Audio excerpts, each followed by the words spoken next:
Hello and good evening, everybody. Welcome to another edition of Reasonable Doubt, brought to you by the Harris County Criminal Lawyers Association. I'm your host, Jimmy Yardwan, along with my co-host, Julio Vela. We'll be with you here for the next hour. Julio, what's up, my friend? Hey, man. Feeling good, living good.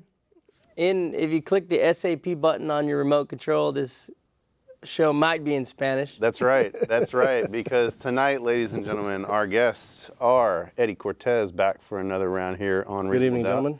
Glad to have you. And first-time guest on the program, Juan Aguirre. Juan. Hi, good evening, everybody. Julio, what happened here? I mean, I go to trial, and I come back, and you've assembled the Mexicans for Trump. Hey. What's going on?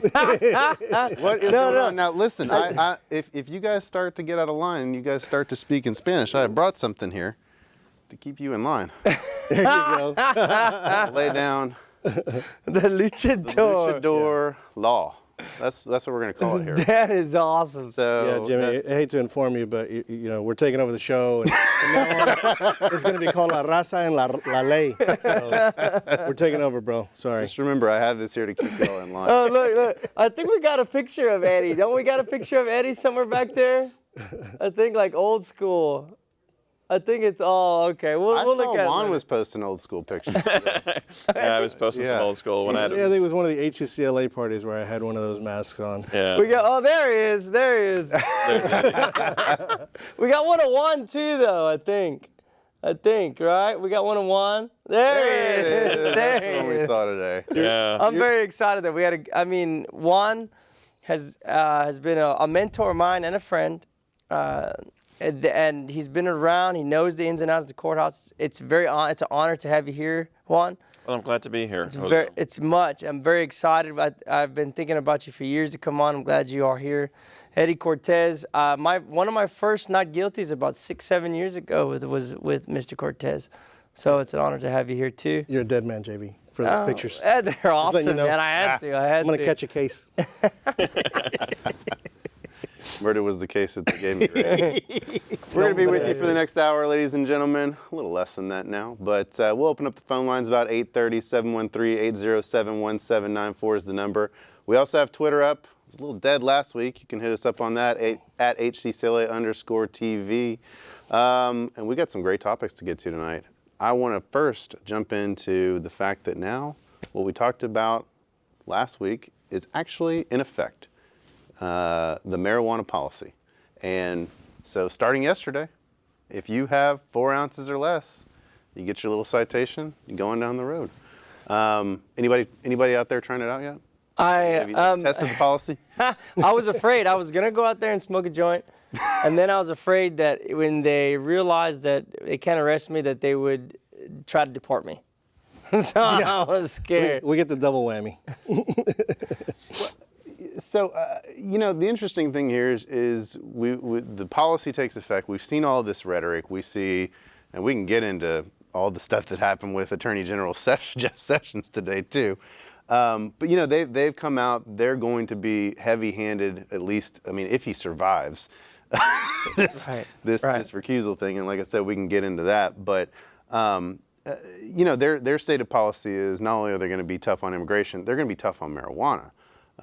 And so, we've seen this policy as an extension of what was brought about under Devin Anderson. It goes way further than what Devin Anderson ever did. But, we talked about last week some of the issues with it that marijuana can still be used as probable cause. It can still be used as a basis to revoke a probation. Yeah, Jimmy, and that's some of the things I think we need to discuss to clear up for the average citizen of Harris County.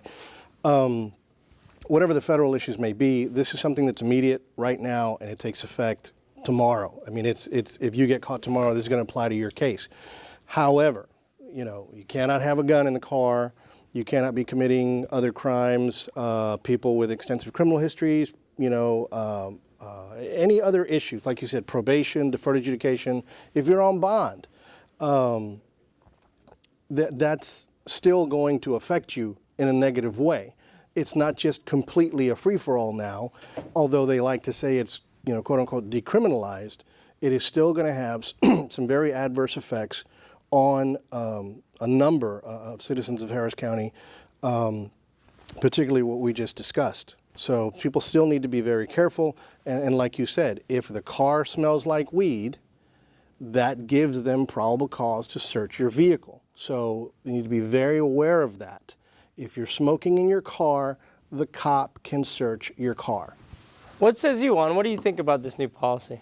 Well, I know that, for example, a number of the policies that had been brought by Devin Anderson in the past, where there was a first chance. Of course, you had to be one of these people that had to be true first chance. You had not to have anything in your past. If you had a suspended license case in your past, you didn't qualify. If you had, anything that minuscule along those lines, you would not qualify under that first chance program. This actually broadens it up a little bit more, and it to have an advantage to take a class and get the case dismissed is a huge advantage that people would have on that. I know that last week and even today, I had defendants with marijuana cases on it. They did have criminal past in the background, and so when I go up to the prosecutor and speak with them, and I said, in light of your new policy from the office, and I know that my guy was actually on bond when this policy went into effect yesterday on it, what do you want to do? And both times they said, have him do some community service hours and we'll dump the case. And so, it even helps in that aspect of being able to get a case dismissed, even when the policy didn't go into effect, when they actually had the case that was already pending. Did the judge agree to a reset in that case? Yeah, the judge agreed to the reset. Yeah, I mean, let me ask you. With all the politics going on, I wouldn't be surprised if some of them wouldn't agree to it. There are two immediate issues that come to mind for the new policy that at least I've seen immediately. The first one was that you'll have to take a class, a cognitive decision-making class that apparently costs $150. So the first question I have to the panel that I don't know the answer to is, are there companies or is there a company that has the contract to do the cognitive decision classes? And if so, who's it with? And two, what if an individual can't pay the $150 to pay the decision class? Do we know of anything? What's the alternative to that? Have you heard anything? I don't know specifically about who would have a contract with that just does the class. I know that, for example, if a prosecutor tells me, if your client does an anger management class, we'll dismiss it or we'll consider this. And so what I tell my clients is go get the shortest online anger management 4-hour class and get it done.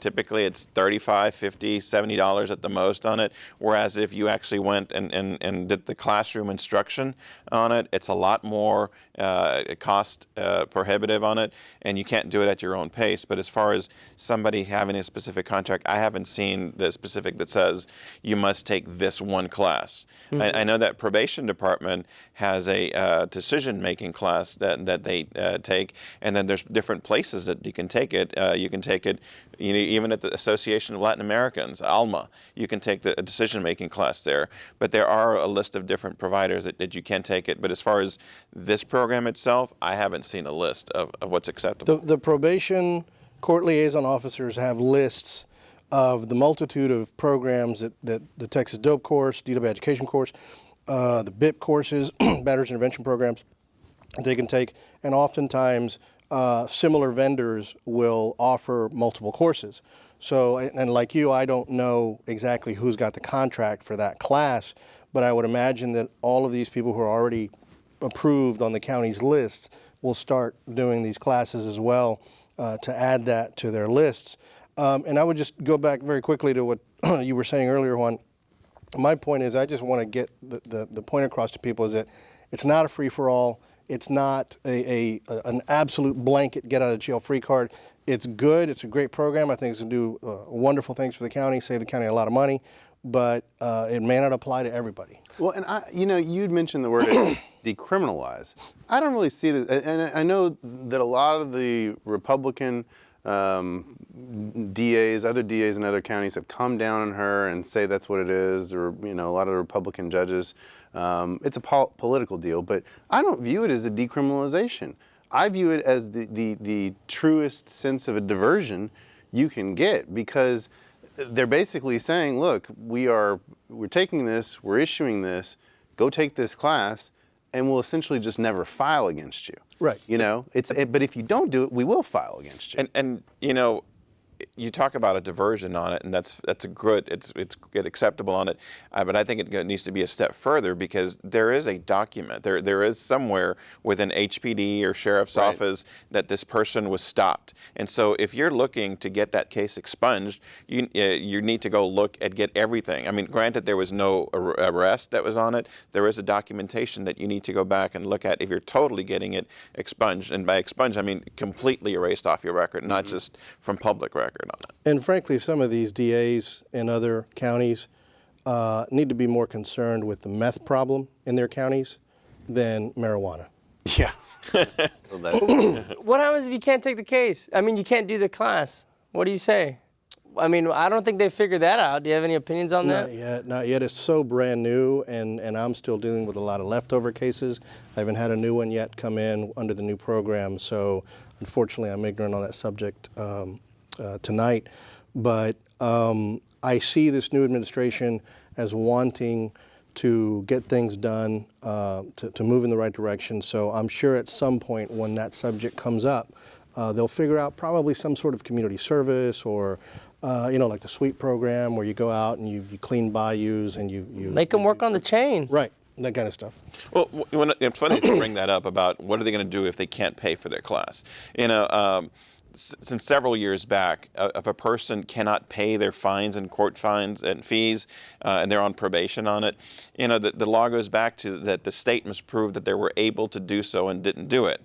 In other words, they can't put them in jail or in prison for the simple fact that they couldn't do it. And just recently, the Fifth Circuit came down. The Fifth Circuit, which is a very conservative circuit, comes down and says there is no debtor's prison. We can't do this. We can't send somebody to prison just because they couldn't pay their fine on it. And so, you know, if you can't pay for the class, I don't know what's going to happen. Maybe you're right. There would be some kind of diversion of making them go clean up or do some community service hours, like they did in my case. I was 30 minutes ago. I was at District Attorney Ogg's fundraiser, and she said that yesterday, this is the 2nd, so yesterday the program went into effect, and she said that 9 individuals were successfully pre-charged, intervened from the justice system, 9 of them, and that there was like kind of one hiccup. And according to what she said, if I remember correctly, they are, and through the program, as of 30 minutes ago, since it was implemented, there had been approximately 1 person per 58 minutes who would have been arrested, who hasn't, and has now officially been intervened from entering the justice system. It's like real-time stats. That's what she said. That's what she said. You know, I was drinking a little bit, so I really don't know. No, You know, I was, a little bit. I was fine, but I'm just saying that's what she told me, and that's what she told the crowd there, and she has a lot of backing on it. When Eddie mentioned as well as the cost savings for the county, there's a huge cost savings. I know that maybe you're not familiar with what exactly goes on, but when I was a prosecutor, I did ride-alongs, and previous to that, I was in the Citizens Police Academy doing ride-alongs. And when they arrest somebody, it's hours and hours of paperwork, even if it's just for a little bud. You know, of course, it's going to be more serious if it's a more serious crime. But if it's a DWI, you're basically going to have probably 4 hours of paperwork, field sobriety test. And here on a possession case, you're still going to have to go type up your police report. You're still going to have to go fingerprint them, photograph them, and so forth. So that allows that officer to get back on the field as soon as he gets documentation. Right. Those are police man hours that hopefully now will go towards investigating and potentially preventing much more serious crimes. Burglaries, carjackings, things like that. What do y'all say about the proposition that officers who stopped a car full of gangbangers who hadn't committed a crime that night, but they had a gram of marijuana in the car? And so the officer's position is that under the old policy, I could arrest this group of gangbangers before they were on their way to do their criminal activity. But now I can't. Thanks, Kim Og. What do you say to that? Because that is some of the rhetoric and replies that are coming from some of the other side of the coin. That we used to be able to arrest this gangbanging group of people, because they had marijuana, and we knew they were up to something, but we got them too soon. That's kind of a philosophical argument, though, and I've thought about that many times as well. If you really believe in less government, if you really believe in less interference for government agents, because that's what a police officer is a government agent in people's day-to-day lives, then where you need to start is the traffic code, where you can get pulled over and have your life disrupted by a government agent because your window tint is too dark, because you crossed over the line at the stop sign, or you didn't signal within 100 feet. If you take those things away, if a legislator in Austin were to say, you know what, we're going to revamp the code, and we're going to take all this stuff away to give more people freedom and liberty in their day-to-day lives, that idea suggests then that we're going to live in some sort of anarchy, that things are just going to go crazy, that people are just going to, criminals are just going to take over. And I'm sorry, I cannot buy that argument. It simply, it would force police officers to do their jobs a little harder, a little better, and possibly deal with more serious crimes. Force the leaders to have to deal with actual budget issues, because that's a ton of revenue. Exactly. I mean, Writing it's those just tickets. Making it easier for a government agent to interfere in a citizen's life is not something that, as a criminal defense attorney, I'm comfortable with. What says you want? Okay, well, were you a prosecutor? No. But everybody here was previously only a defense attorney. I have an advantage here that I was a prosecutor. and as a prosecutor... I was previously a dope-smoking college student before I went to law school. No, I don't know if I'd use the word advantage. As a prosecutor... No, I'd say an advantage. Start over one. Start over one. That on it is... I worked a lot of intakes. Yeah. As for those of you that don't know, the Harris County DA's office is staffed 24 hours a day by prosecutors, where when the police officer pulls somebody over, arrests somebody, they call and they say, hey, I've got so-and-so, I pulled them over because they were driving too fast. As I approached them, I smelled weed or I smelled alcohol. And then they go forth with their facts. And then the DA says, okay, that's fine. Charge them with this or charge them with that. And I know plenty of prosecutors that would say, in your scenario, Julio, where's the weed? Who's got the weed? And instead of arresting all the gangbangers just because they're tatted up or whatever it is, where's the weed? I found it in center console. Okay, who's next to it? Who's the car registered to? Questions that myself and I'm sure other prosecutors are asking.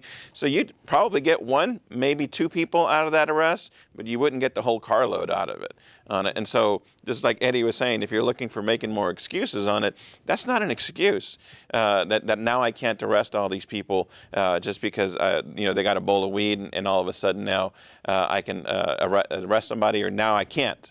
On it, but in the simple fact that when they call DA intake, the DA, if they're smart, and there's plenty of them that are out there, they're going to be asking, where was it? Where was the weed? It was on the driver's side floorboard. Charge the driver. What about the back passenger? What about the other people? Nope, you got nothing on it. Now, just like Jimmy was talking about, it does give them probable cause. Mm-hmm. It allows them to take it out. I have a case where I went to court today, where they got stopped on traffic. And my client's a passenger on it. They asked the driver for his driver's license. They asked him for his insurance. He says, I don't have any. And then they said, okay, step out. All of a sudden, Which you're is arrested. An arrestable offense. You're arrested on new traffic, right? Because you're driving without a license. You're driving without insurance. Right. And then they indicate that as he's walking back to the police car, that he dropped something. The other officer, that's his partner, sees that it's a small baggie and it's a white powdery substance. All of a sudden, you got the whole narcotics investigation to search the whole car. My guy is a passenger on the vehicle. They pull him out. He doesn't have anything on him, but when they're handcuffing him, of course, he starts resisting on it. And then that's the resisting arrest charge. And it allowed for them to pull him out and handcuff him because now they have this narcotics investigation on it. You get the probable cause. Had the person not done anything on it, maybe he wouldn't have got arrested. I can't say yes or no on it. But at the same time, it allowed them to come into the vehicle, search the whole arm span, search the whole cab of the vehicle. As a prosecutor, I'd say, is the glove box locked? No, you can't get in it. Is the trunk locked? No, you can't get in it. Are you towing it? Then maybe you can get in it. But no, other than that. But this constitutional triage that you're talking about brings us back to the philosophy behind this program to begin with.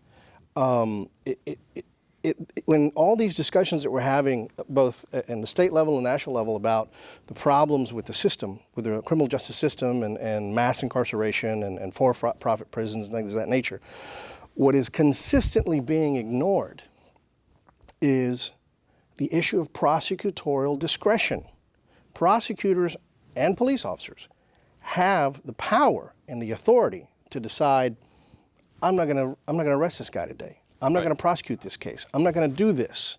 Yeah, absolutely. And that is not in the discussion at all, in any of the discussions. And that's what I think Ms. Ogg brings to the table. I'll give you a perfect example of that, okay? You were talking about ride-alongs. Right. When I was in law school, one of my classmates was an HPD officer. And we all remember law school. I mean, you have a lot of sleepless nights where you're sitting around and you just can't, you've been reading books all day and you can't fall asleep. And so my friend was on duty, and he'd often call me, hey, you want to go on a ride-along? You want to go get something to eat? And so he'd come pick me up in his patrol car, and I'd go on a ride-along with him. And he worked the central Houston area, and we're going around, and I think it was like a Friday night, a bunch of law students, and you're not going out on Friday night. Yeah. I think going on a ride-along. But we passed down, and I see, and you know how central Houston, there's not sidewalks in some areas, there's ditches, drainage ditches. I see a car go down in the ditch. I'm like, hey man, a car just went down in the ditch. I think we ought to go check that out. He's like, all right. So flip it around, we go over there. The guys are wasted. It's clearly a DWI situation. And he looks at it and he's like, are you the driver? No, get out of here. That's what he tells me to do. Right. And the driver's literally like passed out, okay?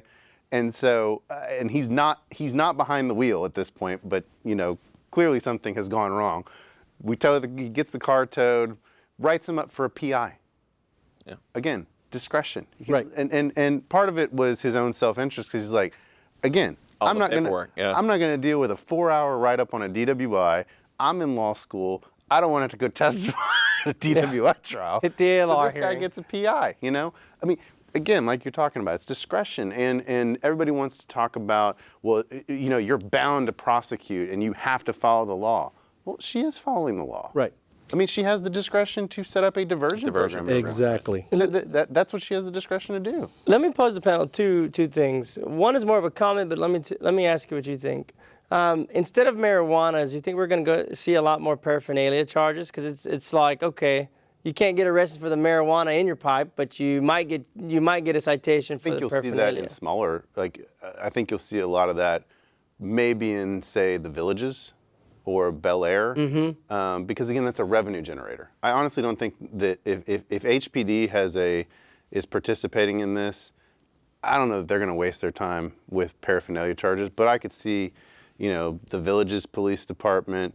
And that's ultimately the issue, is that it's an agency issue. Right. And I would say, knowing Sheriff Gonzalez, that I don't think that's going to be a problem with his agency, but then you've got all the different constables from the precincts, whether or not HPD is going to go for it. I don't know. Paraphernalia charge is a revenue generator. Sure. Class C, it's always going to be a 90-day deferred dismissal, whatever, and pay $100. Right. Pay $150. Do your little class. Court cost, fines. It's a revenue generator, is what it is. The second one is though, do you think that there will be an increase of, if they can't arrest you for marijuana in your vehicle, they can sure as heck arrest you for a DWI for being under the influence of marijuana? What do you think? Yeah, they can. Yeah, and they can do that if if they believe that you're intoxicated. And once again, any good defense attorney is going to attack, where is the drug recognition expert? Where did they take the pulse? Look at the pupils, look at the mouth, the blood pressure. And even then, that's a junk science. But it's because it's like you're talking about the opinion of this one person. There is no proven journals or scientific methods of proving that if you smoke one joint, you're intoxicated. But if you smoke two, you're intoxicated, but not if you do four. Right. Something along those lines. And also, that marijuana stays in your system for a lot longer time than some of the other drugs, harder drugs. It usually stays 30 to 40 days on it. And so what's to say that you didn't smoke it 10 days ago? On it, they're going to ask you for your blood. They're going to ask you for your urine on it. And once again, we're here making it harder for a DA to actually prove a case with a DRE where there is no alcohol in it. You're going to have to prove to the citizens of Harris County at a jury trial that this person had lost their physical or mental faculties on that. And it's going to be a lot harder when you're talking about a junk science. When you're talking about alcohol in your system, that's more generally accepted than a DRE is. Right. Well, they have to show that you've lost the normal use of your mental and physical faculties by the introduction of alcohol or any other drug. I mean, it could be Benadryl. A lot of people don't know that. It could be an over-the-counter drug or a prescription drug. How do they do that? Well, the easiest way for them to do that is for you to submit to field sobriety tests. The walk and turn, the horizontal gaze nystagmus test, and the one-leg stand, which you don't have to do. And a lot of people don't understand that. The officer immediately comes in and asks, how many drinks have you had? Of course, people just think it's a conversation and they think they're going to let him go, but they're not. And so I've had a couple of drinks or whatever. Or maybe they won't say that, and then they'll ask him to step out of the car.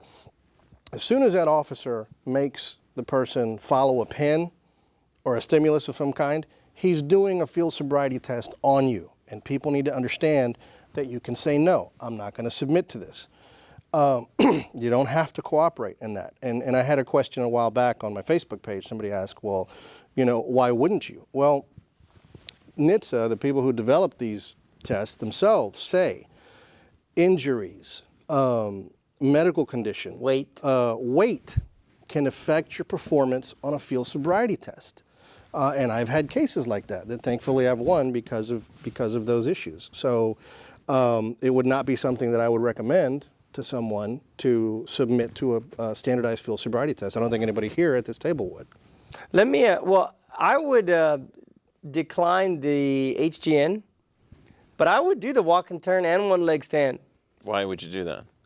Because Julio's got the moves. I think I could nail it. I'd be like, one, two, Yeah. three, four. Let me pose something to the panel. Okay, so we got the Texas legislature going right now.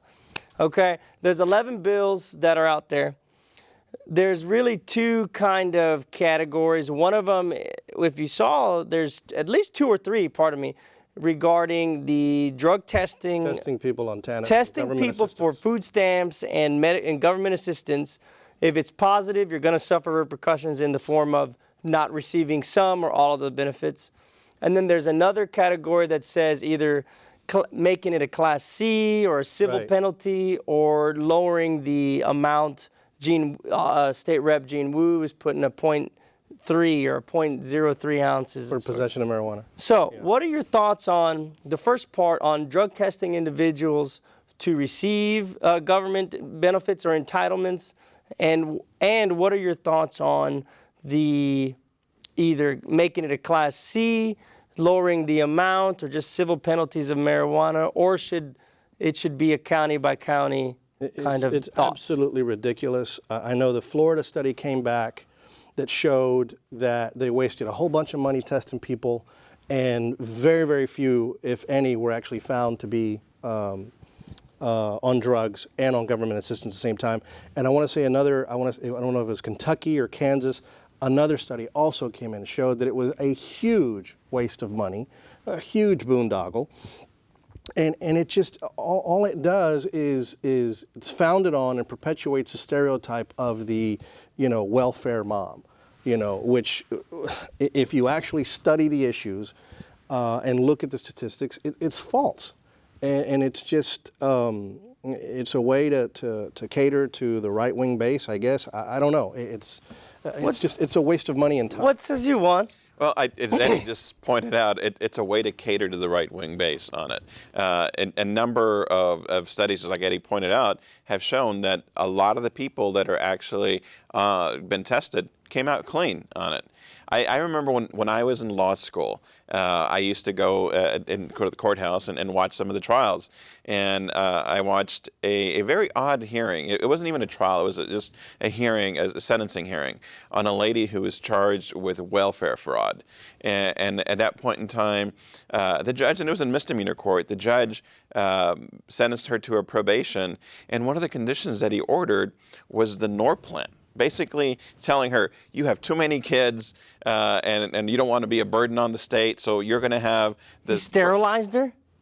Harris County. Yeah, it was in Harris County, all right? Temporarily sterilized her. Right. Norplant lasted And so, 5 years. and so that was one of the conditions, and that went back up on appeal on it, and it's like, wait, whoa, what am I, we can't do this, and so his lawyers successfully argued in the Court of Appeals that no, that's an imposition about being able to have children or not, and that is not a legal constitutional condition on it.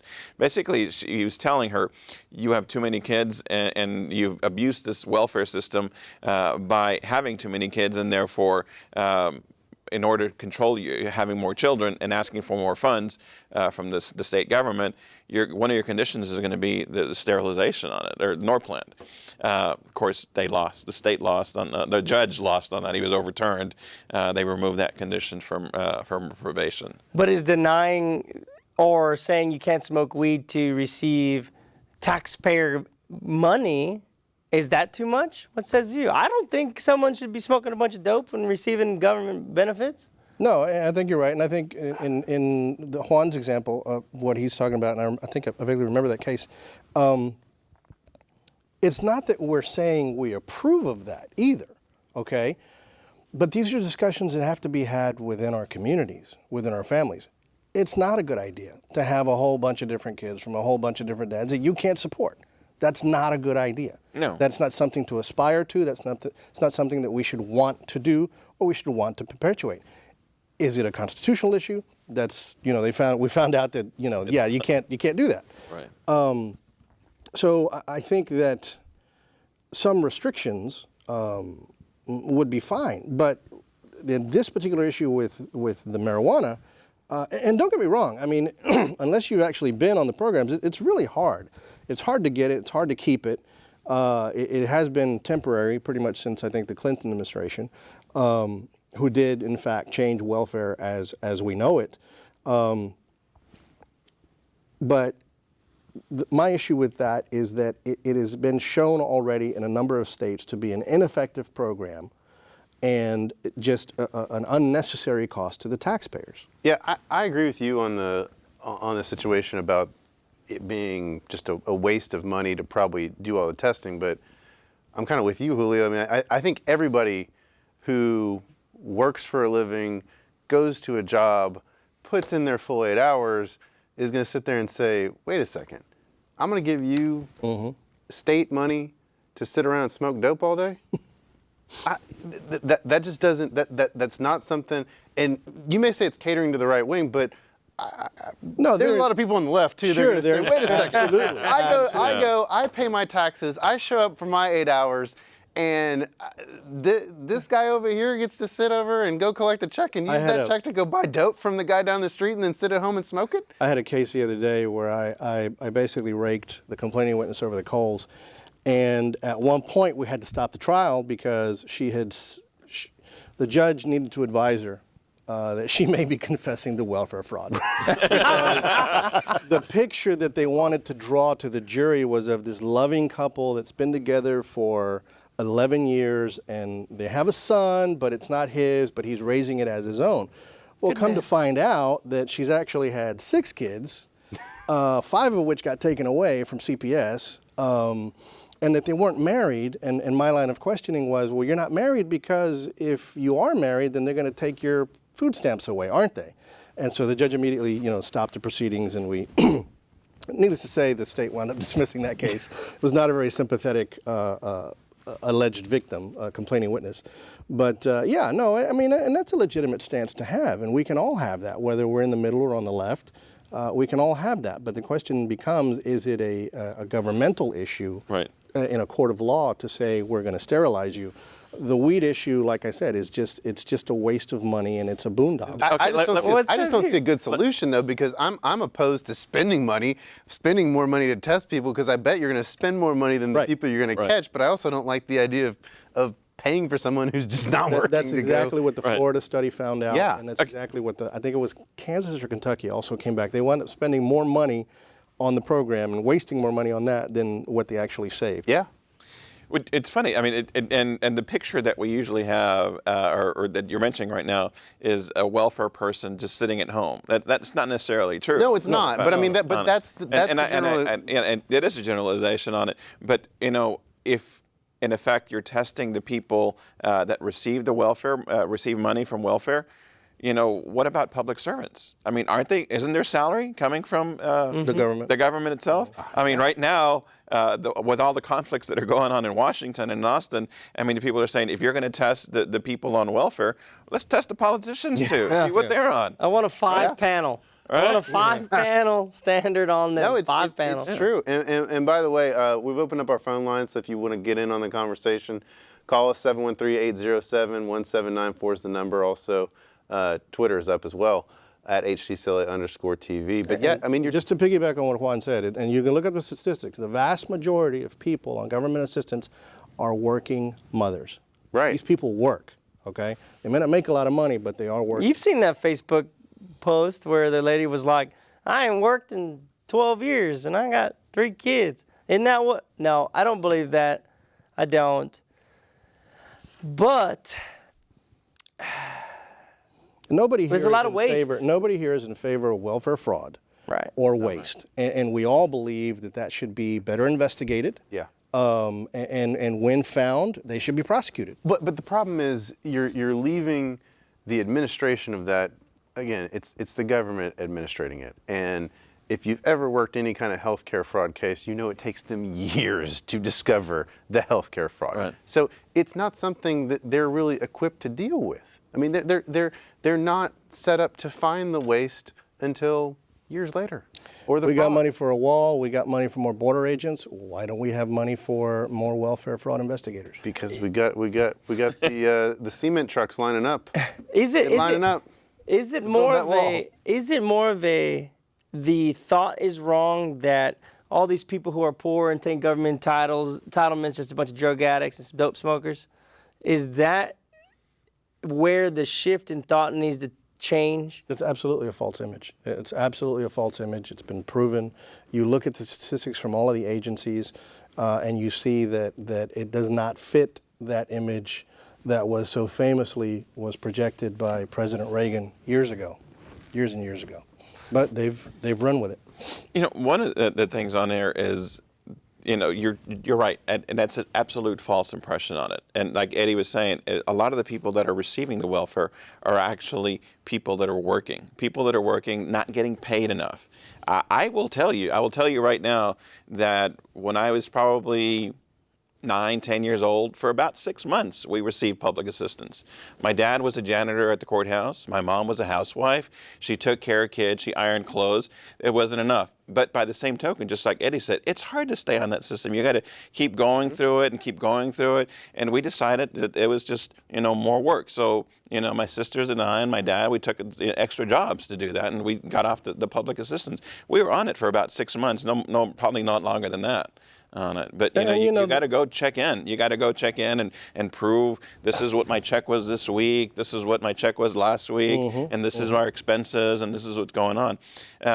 There are people that abuse the system. I'm not saying there's not. There's plenty of them. There's a division at the DA's office that specifically does welfare fraud. In the city the size of Houston and Harris County, there's a lot of people that abuse the system. But when you look at the general population, it's not a big percentage. I mean, the sad reality is people suck. All right, a large majority of our population, they suck. They're going to abuse whatever system you are put in place, and I hate to say that because it is a broad generalization, but we see it every day at the courthouse. You see people who will abuse the welfare fraud system.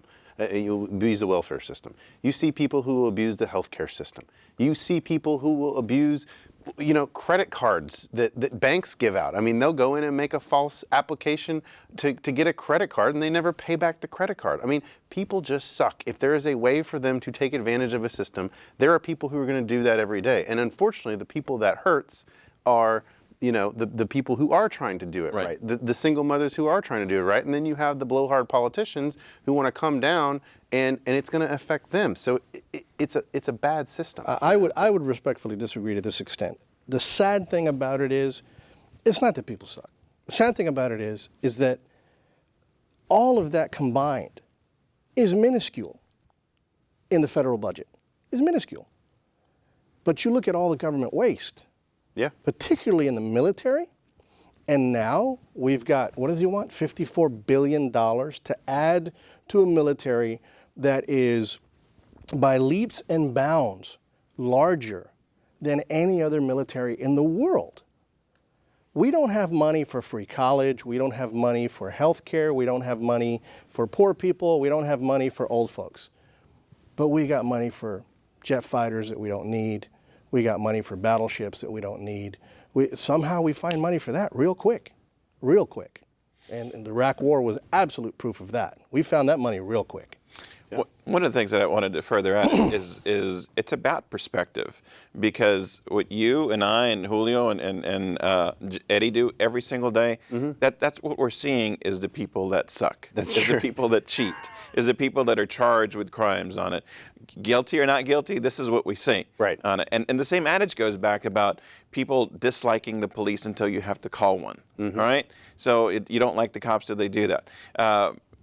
Our President Trump parading the victims of people that were killed by illegal immigrants.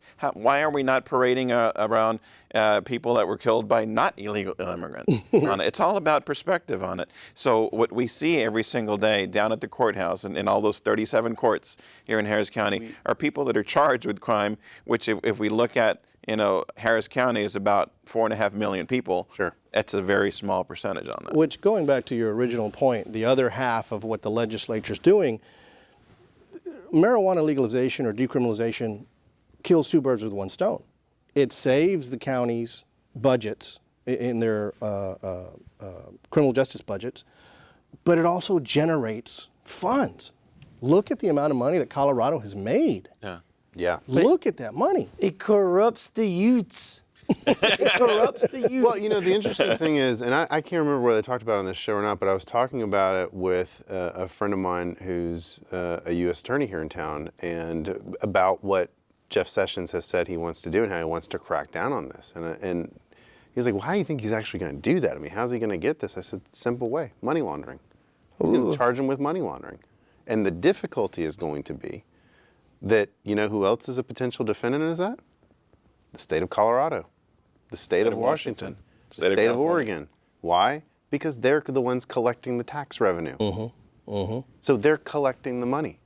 So if you're going to charge people with conspiracy to commit money laundering or a substantive count of money laundering, guess who's also probably at least an unindicted co-conspirator in that?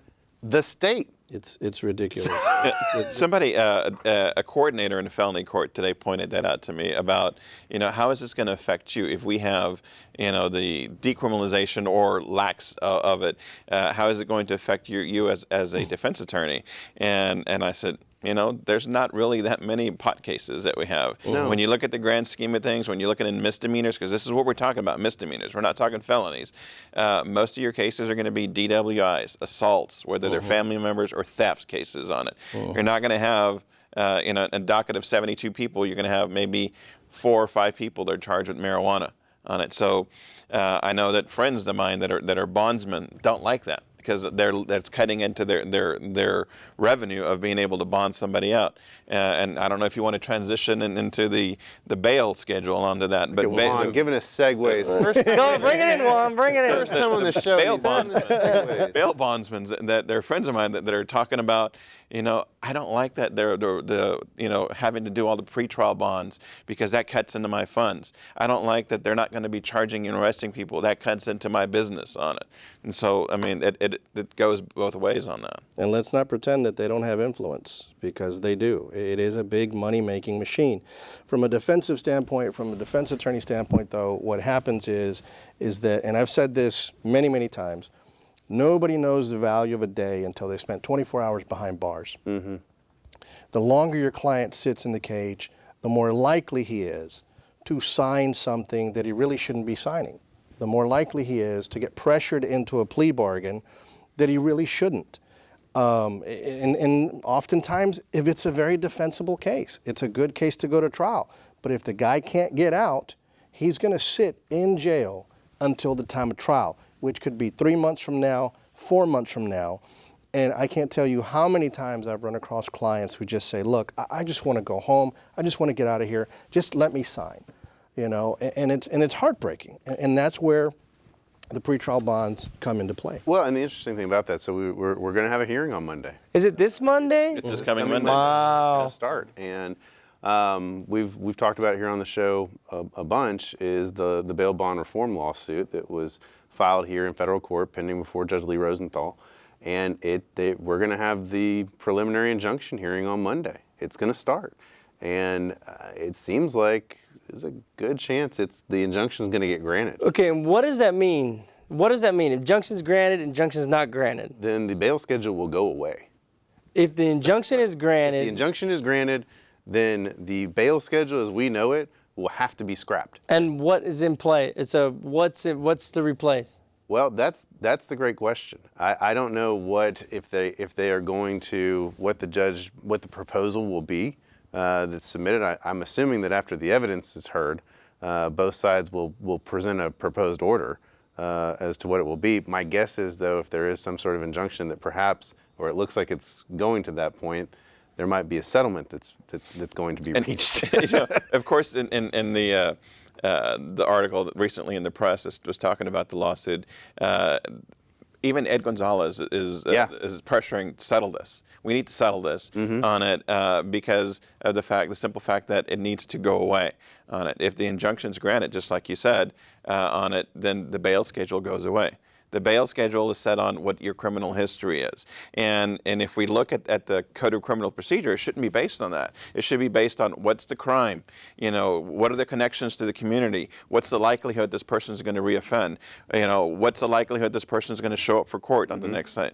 And you know, each case is going to be addressed on a case-by-case basis.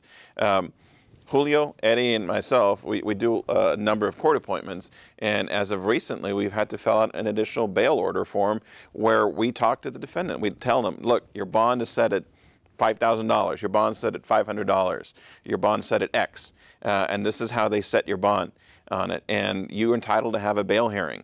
I know that in Court 3, where I'm working for the next couple of months on it, you know, we have to approach the judge on every new arrest that comes in that we get appointed to and talk to her about the bond. What can they make? Can we get a pretrial bond on it? I know that judges previously would grant you pretrial bonds if you were a first offender, if the crime was a nonviolent crime on it, if it basically something along those lines. They typically wouldn't grant it on a drug case or an assault case, but they're granting them more and more, knowing that this lawsuit is coming down. Yeah. And they're also, you know, covering their own backside by having this. I talked to the lawyer, I talked to the prosecutor, and this is what we're going to go do. And there is I waive my hearing, which, like Eddie says, that a number of people that get charged with crimes, I just want out. Just get me out. You know, just give me the least amount as possible. So you're waiving your bail hearing, and we have to talk to them. Do you want to have this hearing? You know, no, I just want to get out. Okay, well, I mean, you're going to have to plead guilty on this if you want to accept a plea bargain. You know, you're telling me you're not guilty, and you understand you're going to have to plead guilty in front of the judge. I'll plead guilty. You know, it's like, you know, I got an issue with that. Yeah. However, you know, if they qualify and if they have connections to the community, I mean, I've seen Judge Fleming grant some on assault cases where other judges typically wouldn't end up doing that. Well, and the problem is it shouldn't even get to that point. And the point of this lawsuit is they've got over 100 clips that they're prepared to play next week of what the magistrate judges do. And I think we played some clips here a couple months ago of, you know, where the judges were making, snarky comments, raising people's bonds. You can't even talk. You can't. Yeah. You can't. And why would you? Because then without knowing any of Yeah, your you rights. risk having your bond go from $1,000 to $5,000 Yeah. just because you opened your mouth. Right. Even if you're an officer of the court. Yeah. And you explain to them that you're an officer of the court. And I know of a particular specific case, where I remember in the video, the judge says, well, they had PC for a blood warrant, and a magistrate said the blood warrant, so they have PC. Well, ultimately, the case wound up getting dismissed, and the blood got thrown out because the officer didn't have PC. But the judge didn't even bother listening. So I think I can attest to a couple of misdemeanor courts that it is definitely having an effect already, where they're making an affirmative response to try to get these folks PR bonds. They're calling pretrial more. They're coming up. The pretrial officers are interviewing people, trying to get people qualified. And this is something that the judges are doing on their own, whereas beforehand they used to lay it on our shoulders. Well, you didn't ask. You didn't ask for a bond reduction. You didn't ask for us to set a bond. You didn't ask for a pretrial bond. So they left it all on our shoulders, and now the courts are starting to do it themselves on their own. But going back to what the original question was that you said, JV, was, what's going to happen? Well, it's not the end of the world. A lot of smaller counties, rural counties, don't have bond schedules. It is up to the judge's discretion. Right. That's what the law says. That's what the case law says. That's what they're there for. So the judge can set it for whatever he wants. Well, and the big problem I see, let's say this bond schedule goes away. Okay, we start from scratch. The county spent $1.2 million on legal fees so far to have some really great arguments advanced about how some people just want to stay in jail. Way to go, buddy. So they've done all that. That $1.2 million could have been spent, added to the public defender's budget to place PDs full time in the magistrate hearings. Full time for a year. But here's the problem I see, and we can talk about that. That's how the $1.2 million should have been spent, and that the bond schedule. But here's the big problem that's not going to be addressed by this lawsuit, because you can throw it out all day long. You can reallocate the 1.2 how you want. The frickin' magistrate judges. Look at those video clips. That's the problem. You need a preliminary injunction to remove those jerks. Because if those people are allowed to stay in there, it doesn't matter what the bond schedule is. Right. Because those guys are loose cannons. And if you put the total discretion in them, how's it going to change? How's it going to change? Well, one of the things... Unless you have a directive order from the administrative judge of the court who takes control of those people, reins them in and says, all right, cowboys, here you go. Here's the rules to play by. You're going to give everybody a hearing. You're going to listen to the evidence. And if you don't do it, guess what? You're going to lose your job. If you don't do what you're supposed to do, you're going to lose your job. Because you serve at the pleasure of these courts, of the county courts and the district courts. And when you say hearing, Jimmy, it doesn't have to be like this big formal thing. Just let people talk. Right. Ask a couple of questions. Do you own a home? Are you renting? How long have you lived in Harris County? Where's your extended family? Where'd you graduate high school? Do you have a passport? Do you even own a passport? Just a handful of questions would help the judge make a better decision. Eddie's got the right questions on that, and those are the same questions that we have to ask when we're doing appointments, talking to the people back there. We're asking for a pretrial bond on it. One of you asked about a change on it. One of the things is Alex Bunnan from the PD's office is now going to be appointing public defenders to be at the bond hearings, at the bail hearings, where they look at probable cause, where they can talk about bail, where they can talk about probable cause on that. Maybe more pretrial bonds would be granted. Maybe more no probable cause would be granted. I know, I get a number of defendants, especially now, that are charged with having a fake ID. And so therefore you have a felony on it. And so you bought it at your flea market so you can go work on that. I know of one, possibly two judges that unless they took it out of their wallet and presented it to the police officer, they're going to say no probable cause. And DA's got nothing to do about that, no probable cause. They can go present to a grand jury. You have to specify as part of the statute. Right. They have to present it. Right. Yeah. Right. But one of the others issues is that if you represent somebody that's in custody, as a lawyer, you should look at what their bond is. You should address to see what can they make. I know that I have at least 3 of the people from pretrial services on my phone, and I text them, hey, can you come down to court so-and-so, and let's talk about this person's bond. Let's see if we can get them out. I've had judges in felony courts grant pretrial bonds. I've had them on aggravated assaults because of their ties to the community, their lack of criminal histories on it. Where you have an aggravated assault, you're going to have a $30,000 bond, and the judge takes a chance on them because the arguments that you make on it. And also how long they've been in custody. Too. Right. One of the questions that I hope is answered in this hearing next week is we are seeing more misdemeanor judges issue PR bonds. I've seen it. I've seen more judges issue PR bonds in the last 6 months than I have in the last 7 years. However, I wonder, even with the increase of PR bonds that are granted, how many or what's the ratio of that to the ones that are being recommended from pretrial services in the beginning?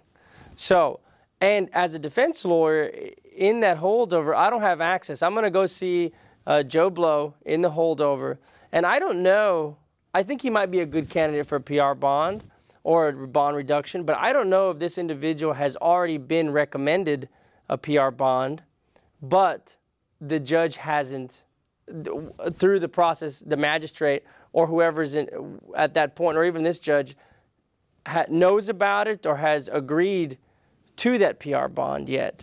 I've had a scenario where an individual is maybe about to plea or we're going to reset him, and then I happen to run into one of the pretrial services individuals. And they say, oh, do you have so-and-so? I said, yeah, I have him. He's going to plea or he's going to reset. That guy's approved for a PR bond. You should go approach the judge. Right. But by that point, I don't know about it. The judge doesn't know about it. And the guy's either been reset or is about to plea or these kind of scenarios. So I don't know. There's a disconnect in that channel. There is a disconnect, but one of the advantages you and I and others can have on it is like I get a case, I'd go to my iPad, look to see what's scanned. And on the probable cause form, it'll checks off at the bottom, approved, disapproved, or referred on it. And even if it's not there, you can go look at the clerk's file if they have it. But typically, you're going to have it on scan because the people at PC Court are really good about scanning their documents. Not necessarily being in the file, especially when you have a short turnaround on that. But you can look at it and see if there's on there. And you look at the PC warnings? Yes. Or just ask the client, ask the defendant, have you spoken to pretrial services yet? Well, they'll know that. Yeah, they'll know, but a lot of them are like, Yeah, right. Yeah, true.